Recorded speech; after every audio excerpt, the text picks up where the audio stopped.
Hi there, friends. So, what do I mean by we just have a limited lifespan to accomplish things? Let me give you an example. I always wanted to make a living as an author, as a writer. And I started in college, high school, then college. I wrote stuff that I thought resembled what a poem should look like. I want to be a poet. Wanted to have a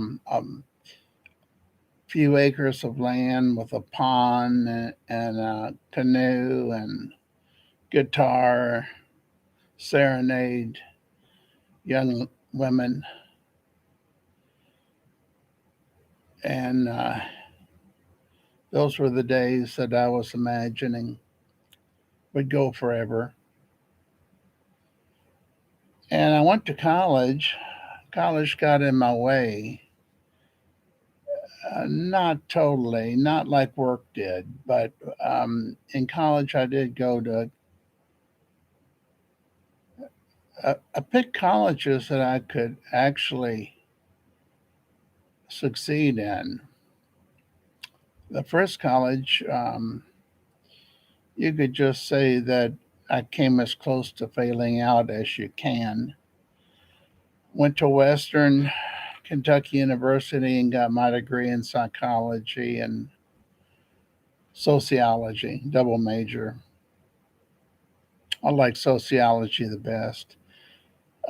Let's move on. Let's skip my work situation and realized in college that poetry was really selling well by almost anyone that self published their own book. And I was lucky enough to run into a few of these authors, and they helped me with ideas of how the book should look, how many pages it should have, how to market it. Back then, we had chain bookstores, so if you could get your book into a chain, and especially since in the 60s and 70s, late 60s and 70s, the Vietnam War was going on, and that brought a sensitivity where people bought poetry books. And not only were they buying poetry books, but the girlfriends would buy poetry books and send them overseas to their lovers or spouses in Vietnam or in other places in the military. I thought this was going to go on forever. Um, I have mentioned this probably in another video, but let's just say that uh, there was a poet that finally became famous in his 30s. I think it's I'd be right to say middle to late 30s. His name was Rod McEwen. People said I wrote like him. I didn't know who Rod McEwen was. Later on, I bought his books when I could afford them. Um, it's funny. His first book, Stallion Street and Other Sorrows, was $3.95, and I used to go into the bookstores, different bookstores, and I would look at it. I'd say one day I'll have an extra $3.95. I was in college, and I would I would read his books, and I think, wow, um, he he's a good simple writer. He doesn't try to rhyme or anything like that. But I told myself, and I was probably around 19 or 20 at the time. I said, if I can't make it by the time I'm in my 30s, I might as well give up right now. And I was talking about fame and fortune. By that time, his book was everywhere. And he came out with a series of books after that, along with three albums called The Sea, the Earth, and the Sky, that was in every Kmart, every Walmart, and every record shop. And I thought, man, he took a lot of years to become famous. I ought to be able to do this much faster by the time I'm in my mid to late 20s. Okay, so we had a lifespan there that anything I was writing, the stores would take them. There's a store in Tampa, Florida. I had about 5 poetry books out at the time. These books were 64 pages. They would fit in racks, spin racks, like you'd find in drugstores and places like that. So 5.5 by 8.5 was the size, normal size for books. And I thought for sure I was on my way to being a millionaire because this Tampa store, I'll never forget. They started off by buying two of each book, and then the last order was 20 of each book. Now, that might not sound like a lot, but back then it, it was very good, and the book sold in all states. However, by the beaches where there was, um, uh,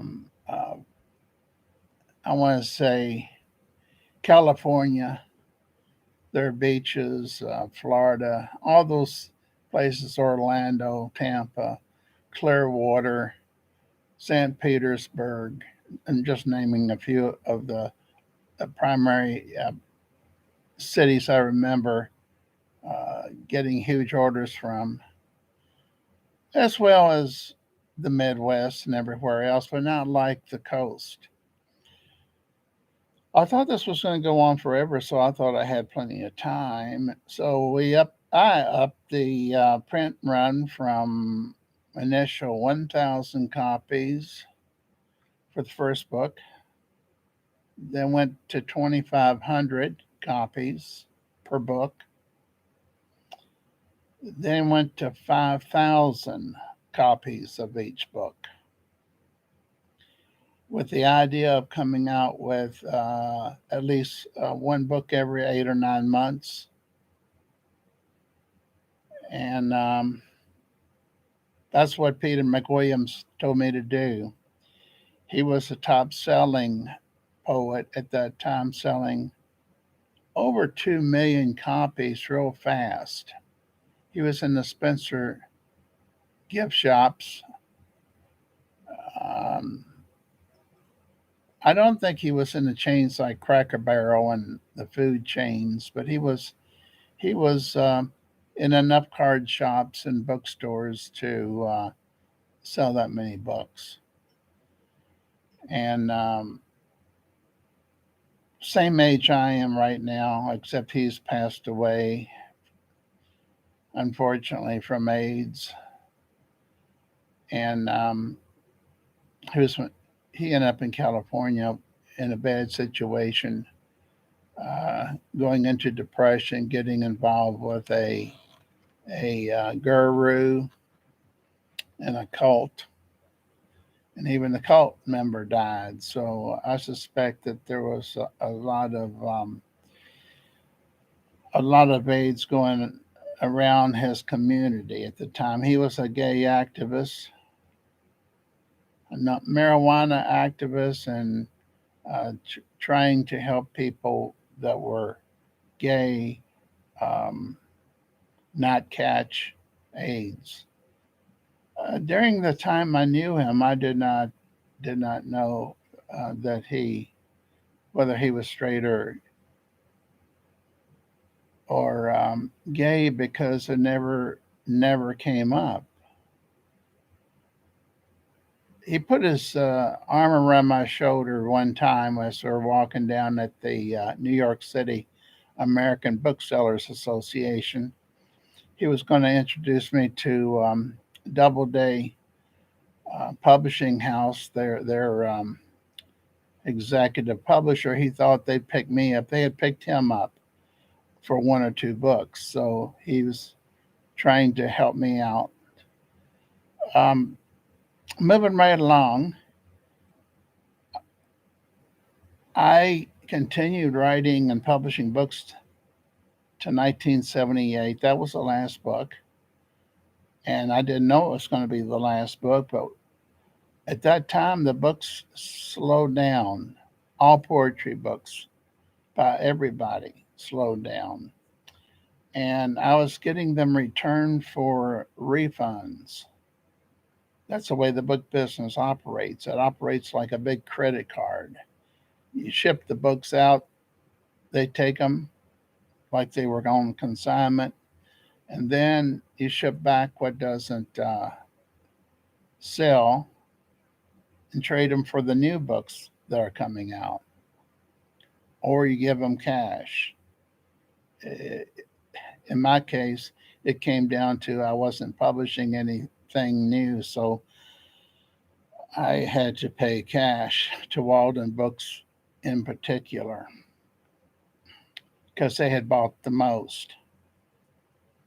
Um, let's see. Let's just move on and say that I thought it was going to go on forever. I thought I was going to become a multimillionaire. I thought I could do everything Rod McEwen could do. And I got to know a lot of the other poets that were doing well. They were all about my age, and at this particular moment, um, they've all passed away.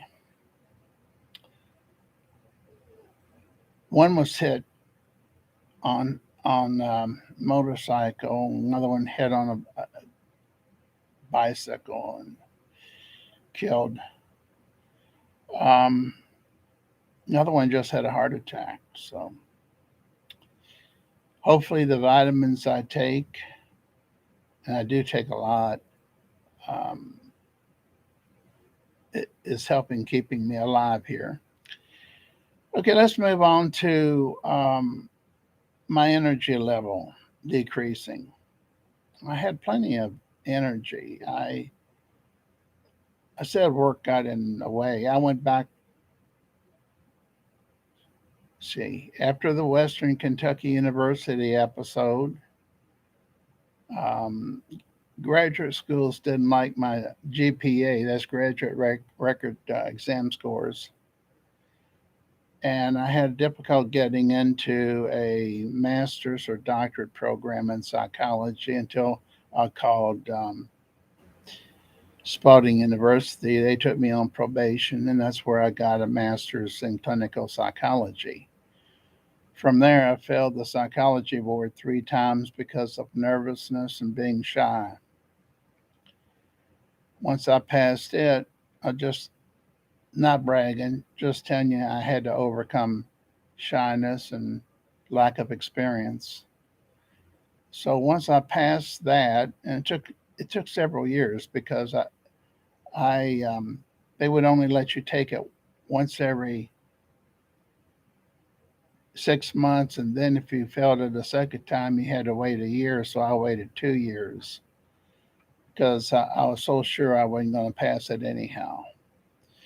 But I did pass it the third time. Went over from Kentucky to Indiana. I decided to mop the floor up with every license I could get in mental health, which included alcohol and drug treatment, clinical social work, marriage and family therapy, and school psychologist. Only needed one of those, actually. Any one of them would have done. well, not any one, but say the licensed clinical social worker or licensed marriage and family therapist. Either one of those would have uh, allowed me to do what I did, which was go independent and bill insurance companies. You had to have a license to do that, and you had to have one of those two licenses at that time. Well, moving right along, um, everything else got put to the side. Um, I still stayed in the book business, but not writing. I bought from other publishers that weren't selling their books, and resold them on Amazon mostly. And I had so much energy. I remember sometimes I ran to the post office twice a day in the morning. If I had a lot of orders on Amazon, now I'm selling on the aftermarket or the used books, secondhand books, also with eBay. So I had this energy level that allowed me to not only do that, uh, make a run in the morning. If orders kept piling in, I'd be packing the rest of the day and make a second run before 4:30, which is when they closed. I don't know how many books I sold. I will tell you this: my books did stop selling, my poetry books, and with every order, I would of somebody else's books, I would put one of mine in as a free gift. Several people appreciated it and thanked me for it. Others didn't. I didn't care. I just wanted to get rid of the books. I had when you order 5,000 of every book that you've published and they're not selling, you've got two choices: um, destroy them in a dumpster, get rid of them in a dumpster, or give them away because they ain't selling. So then I started two counseling centers, one in Kentucky, Carrollton, Kentucky, and the other one here in Madison, Indiana. And I was hoping other people would join in and start uh, renting from me because I had many rooms in those buildings. That was the goal: was be the owner and let the others earn the money. What happened is they all left. I may have gotten paid 1 or 2 months by a couple of the people, and then I got letters in my mailbox inside the inside the counseling center. We all had our own mailbox, saying that they found cheaper places to go to, or they decided to go and work for a business. So I'm stuck here with the leases, 3-year leases in Carrollton, 3-year lease here in Madison, and then I moved to a cheaper place, so I had to complete those two leases. One of them was 900 plus utilities, the one in Madison. The other one in Carrollton was about the same because they were sizable. Sizable. The one in Madison was actually 2 stories and a basement.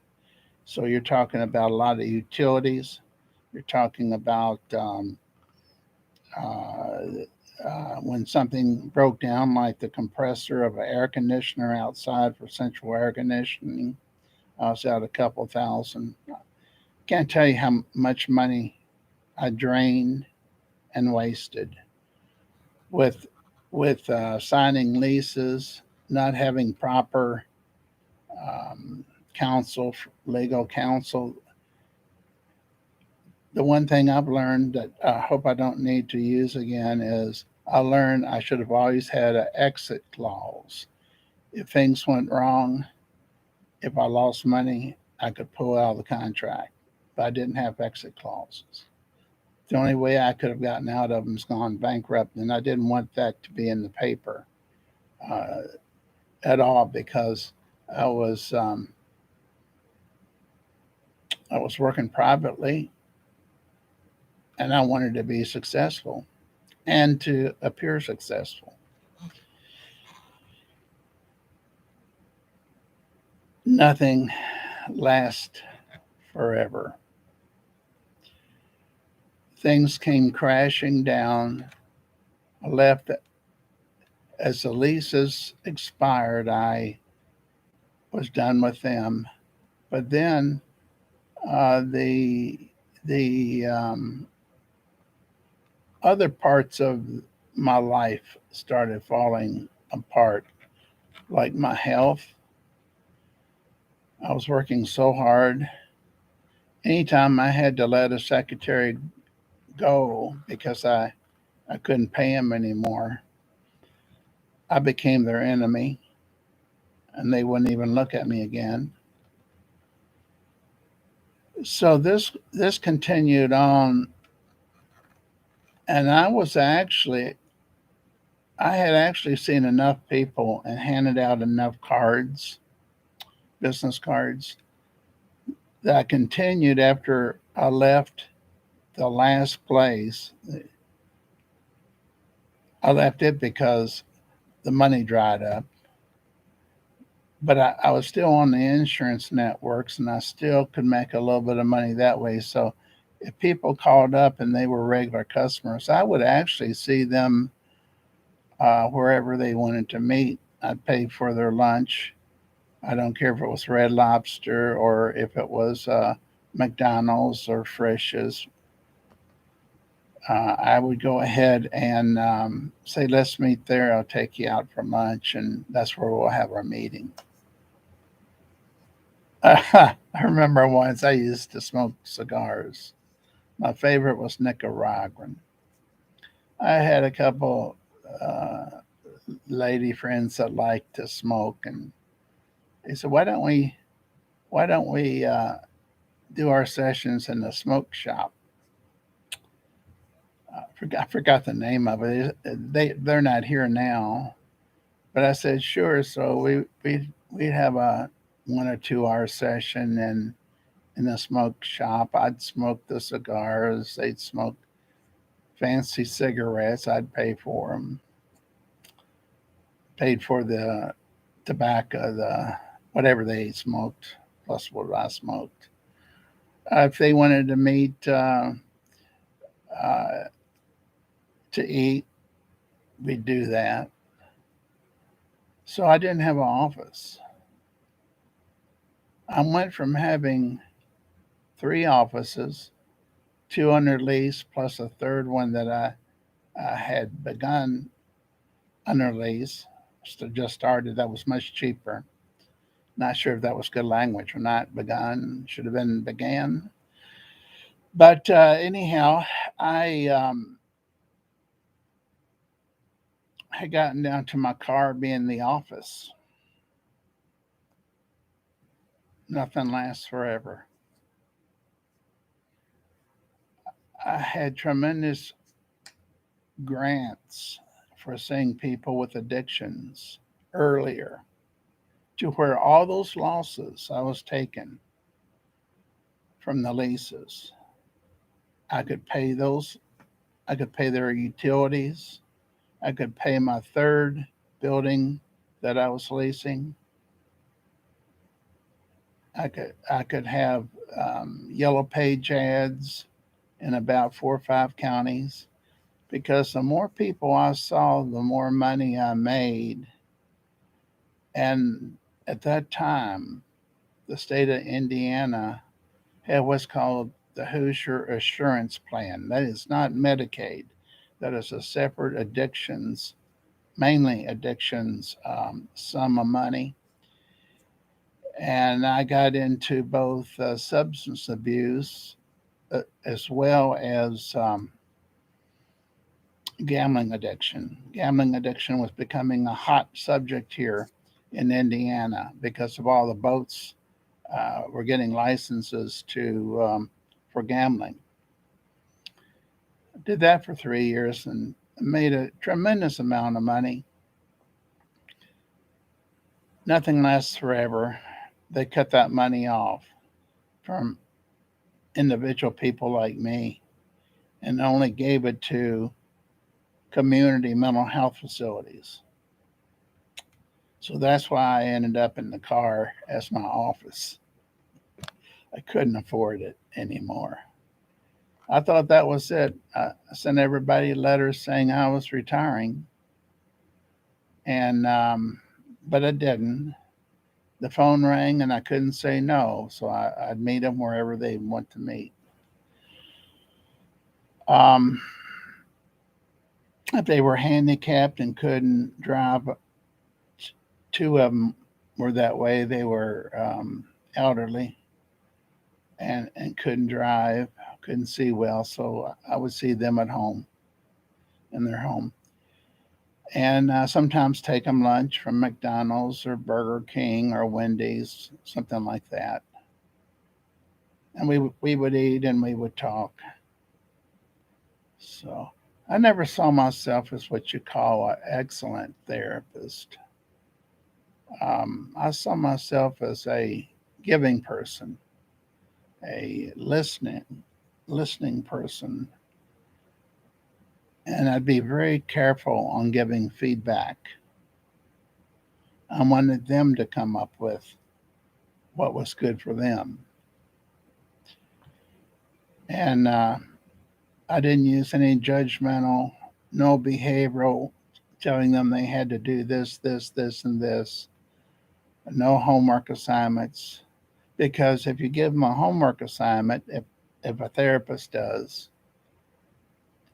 there's another 7 days that's gone by, and there's a lot of other stuff that's on their mind. And a homework for 1 week would not apply to what was going on in their life the next week. That's the way I saw it. That's not the way others saw it. That's why I worked by myself. Nobody'd work with me. They actually didn't want to work as hard as I did, and they did not want to pay the rent. And my rent wasn't that high, about $400 a month. And here I am paying $1,200 plus utilities, plus phone, plus fax, plus um, repair on central air conditioning and furnace and all that. So I got abandoned every time I took a lease on to help other people that wanted to work individually. Okay, so it got down to the point where I was shipping out these books and my energy level just crashed. I, I stopped. I stopped shipping books totally. Absolutely stopped. And to this day, it's very difficult for me to want to pack up a package of anything and mail it. I do. I do still have, well, 4 new books available. I say new; they're they're put out 3 or 4 years ago. And just in case you want to know the titles, because um, it's set of four: the summer of love, the autumn of love, the winter of love, and the spring of love. Had those came out about 3 or 4 years ago. I had a wild idea that we're going to start this thing back up. That the goals can last forever. I pictured having them in the Cracker Barrel shops and in a few Barnes and Noble bookstores that were around, but mostly in gift shops, college stores, everything I had before. I thought I knew as much, but a lot more on how to market poetry books. What what I didn't realize was that everybody began to self-publish books, and everybody thought they were a poet.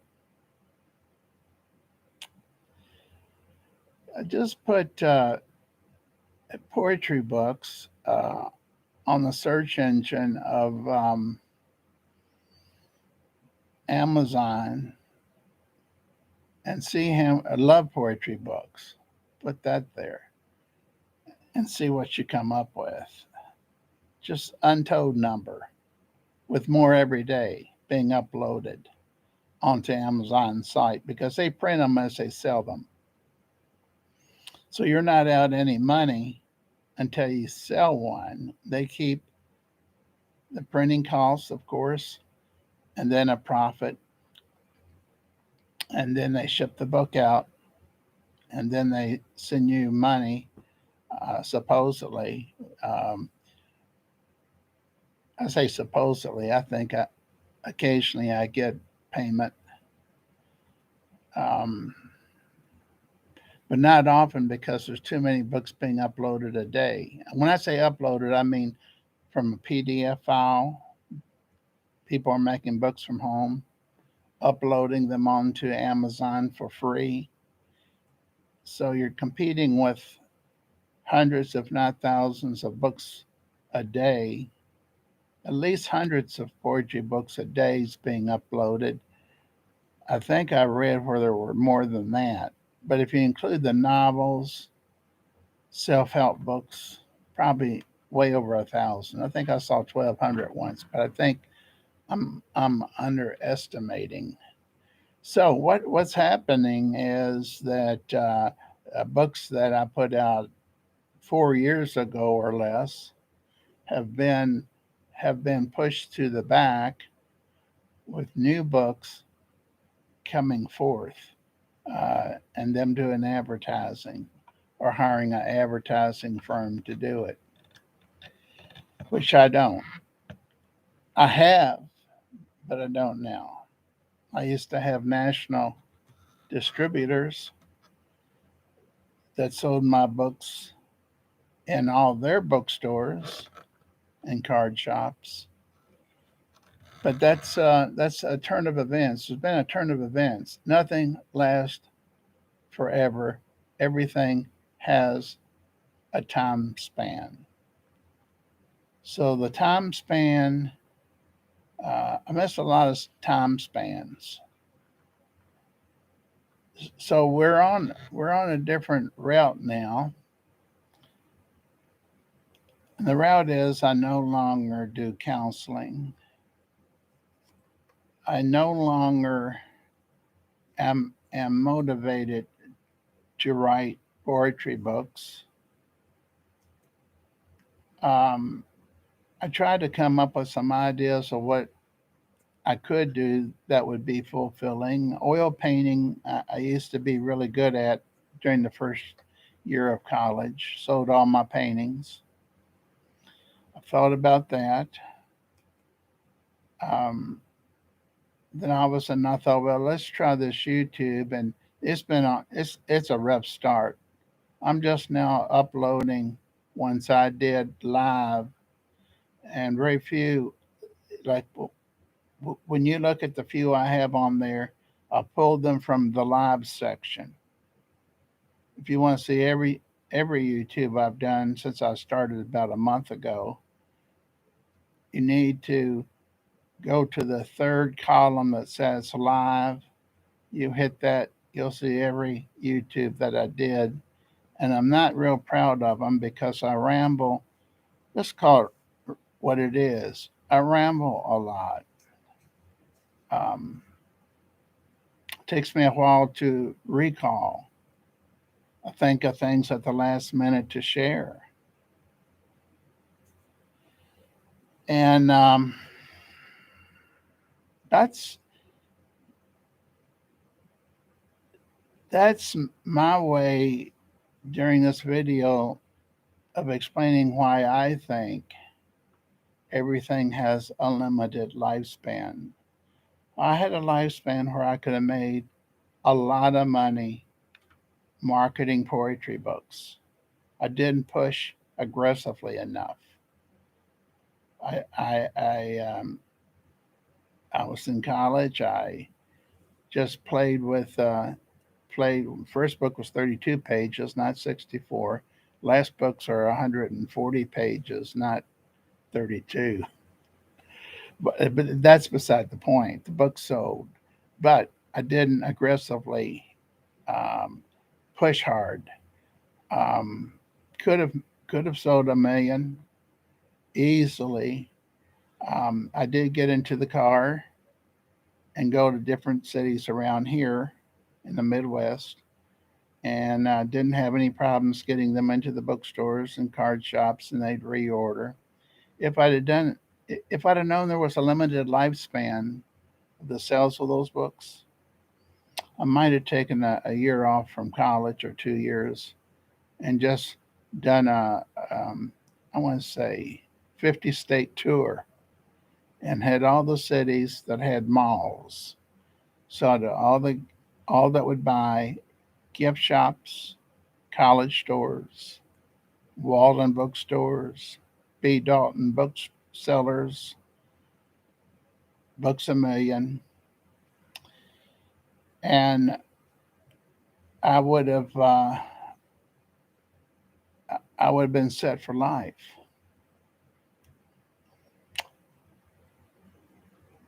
Another interesting thing that doesn't last forever is the stock market. Uh, just share this because I made a rebound on it. Uh, I was putting my retirement money in the stock market in what's called 401ks, which is an IRA that you don't have to pay taxes on. Well, when I lost all this money, um, when I was cut off from the funding in Annapolis for gambling and substance abuse treatment, and it was all outpatient in my office. So I had plenty of money to pay for leases and things like that because there was so much money I was making at that time until they shut it off. And it was just like someone, it was like the washing machine finally decides it's done and it shuts off. So during that time, I had health problems.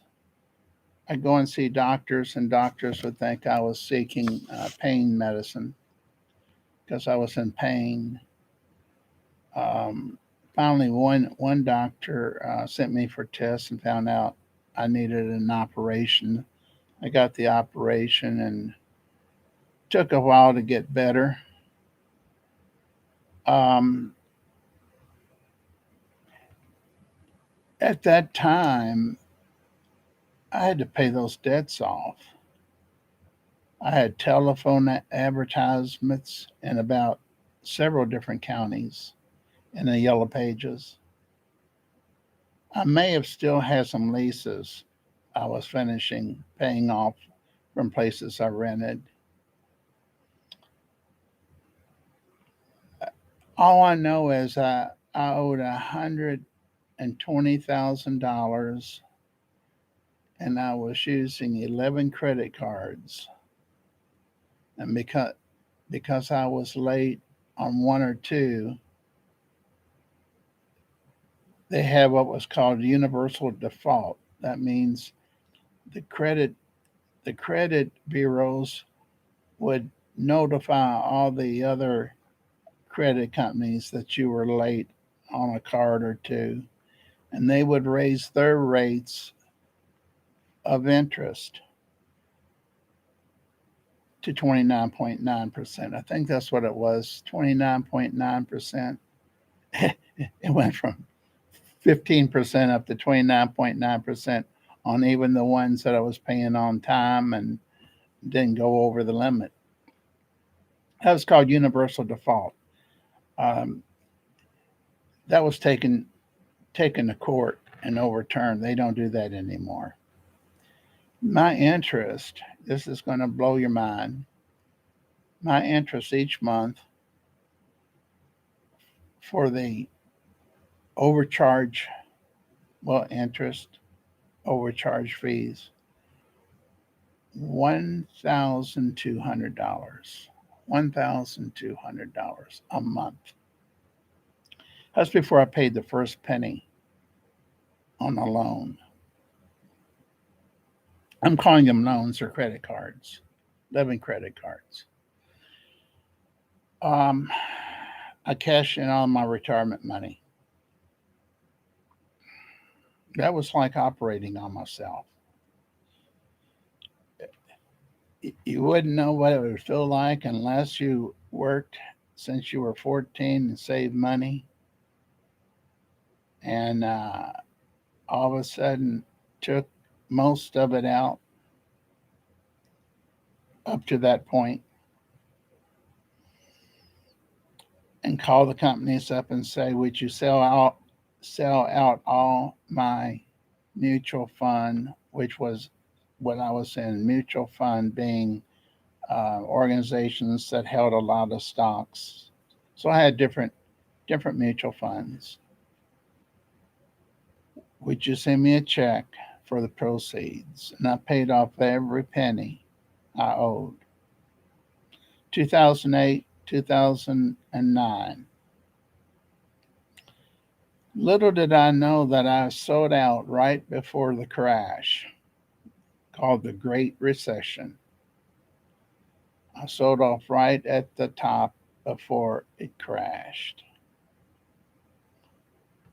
Nothing seems to last forever. Everything seems to have a limited lifespan, and so did the stock market.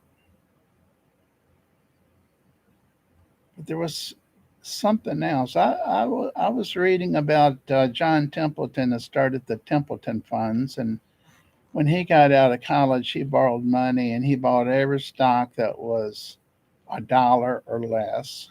Don't know how many shares of each stock he bought. $1 or less, he would buy the shares. He became so wealthy after about 3 or 4 years that he started his own mutual fund and then many different mutual funds depending on what category you wanted to invest in, overseas, U.S. Big stocks, United States small stocks. Just uh, he's passed away, but I remember that. Okay, so bad times don't last forever.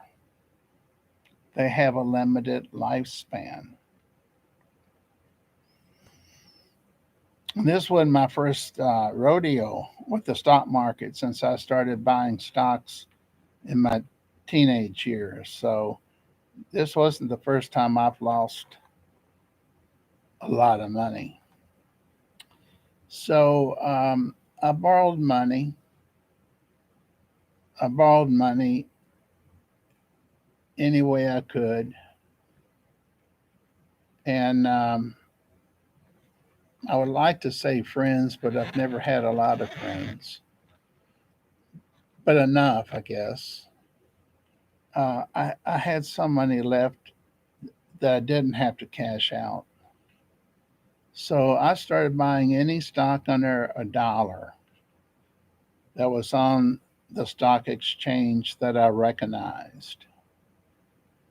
And in a matter of a few years, I had regained all of the money I had cashed out to pay off my bills and then paid off my house. So nobody's going to take my house.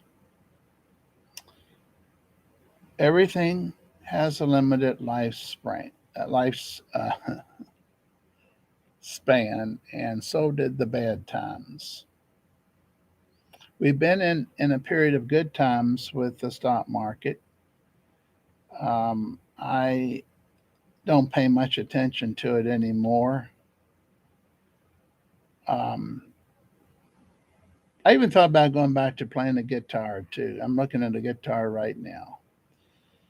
Um, I actually made a 45 hit record once when I was in college.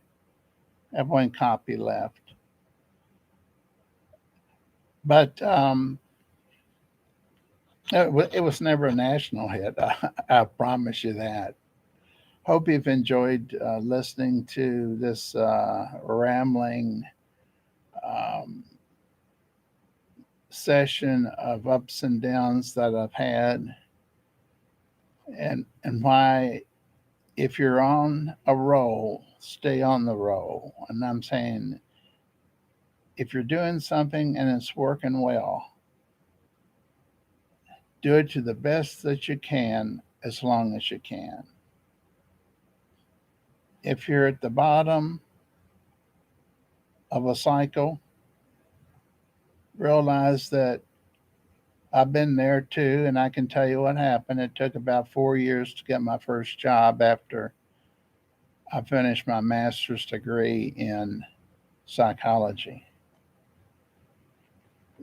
It just seemed like there were too many people that were in the mental health field then.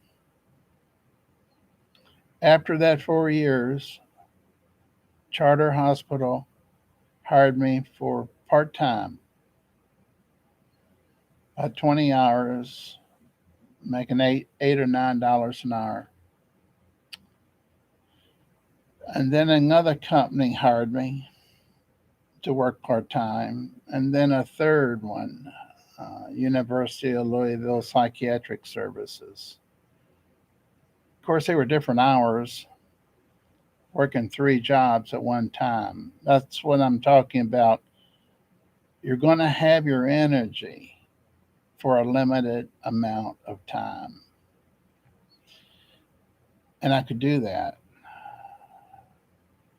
Since that time, after the 4 years of not being hired, well, I mean, I could do substitute teaching, and I did. When they called me, went in, and if kids were nice, I had a good day. If they threw Coke bottles at me or something, I had a bad day. And that did happen. Um,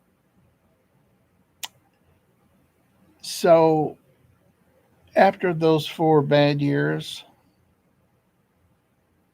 I was never without work, even though I did leave working with the normal agencies and hospitals and work for myself. I never was without too much to do. Everything's got a limited lifespan. I had to stop.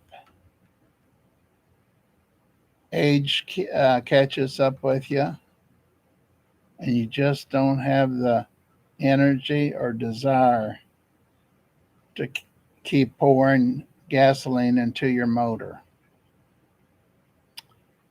So let's see what we can do with this new hobby of YouTube. I bet you no one's made it this far. Usually it tells me how long I've been talking. 48 minutes. Okay, you've got your money's worth. Hey, come back and visit, okay? Take care. God bless you. Have a great new year. Have a great 2024.